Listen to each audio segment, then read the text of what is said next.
Esther Chapter 2. Later, when King Xerxes' fury had subsided, he remembered Vashti and what she had done and what he had decreed about her.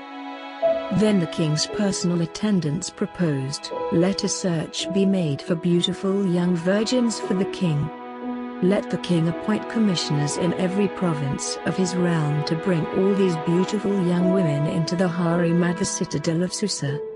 Let them be placed under the care of Hegai, the king's eunuch, who is in charge of the women, and let beauty treatments be given to them. Then let the young woman who pleases the king be queen instead of Vashti." This advice appealed to the king, and he followed it. Now there was in the citadel of Susa a Jew of the tribe of Benjamin, named Mordecai son of Jair, the son of Shimei, the son of Kish, who had been carried into exile from Jerusalem by Nebuchadnezzar king of Babylon, among those taken captive with Jehoiachin king of Judah. Mordecai had a cousin named Hadassah, whom he had brought up because she had neither father nor mother. This young woman, who was also known as Esther, had a lovely figure and was beautiful. Mordecai had taken her as his own daughter when her father and mother died.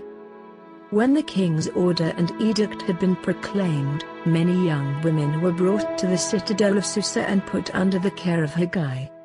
Esther also was taken to the king's palace and entrusted to Hegai, who had charge of the harem. She pleased him and won his favor. Immediately he provided her with her beauty treatments and special food.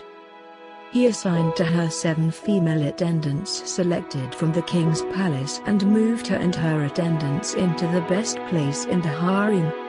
Esther had not revealed her nationality and family background, because Mordecai had forbidden her to do so.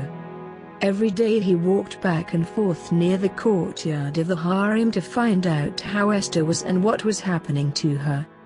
Before a young woman's turn came to go into King Xerxes, she had to complete 12 months of beauty treatments prescribed for the women. 6 months with oil of myrrh and 6 with perfumes and cosmetics. And this is how she would go to the king. Anything she wanted was given her to take with her from the harem to the king's palace. In the evening she would go there and in the morning return to another part of the harem to the care of Shashgaz, the king's eunuch who was in charge of the concubines. She would not return to the king unless he was pleased with her and summoned her by name. When the turn came for Esther, the young woman Mordecai had adopted, the daughter of his uncle Abihail, to go to the king. She asked for nothing other than what Hegai, the king's eunuch who was in charge of the harem, suggested. And Esther won the favor of everyone who saw her. 16 She was taken to King Xerxes in the royal residence in the 10th month, the month of Tebeth, in the 7th year of his reign. Now the king was attracted to Esther more than to any of the other women, and she won his favor and approval more than any of the other virgins. So he set a royal crown on her head and made her queen instead of Vashti.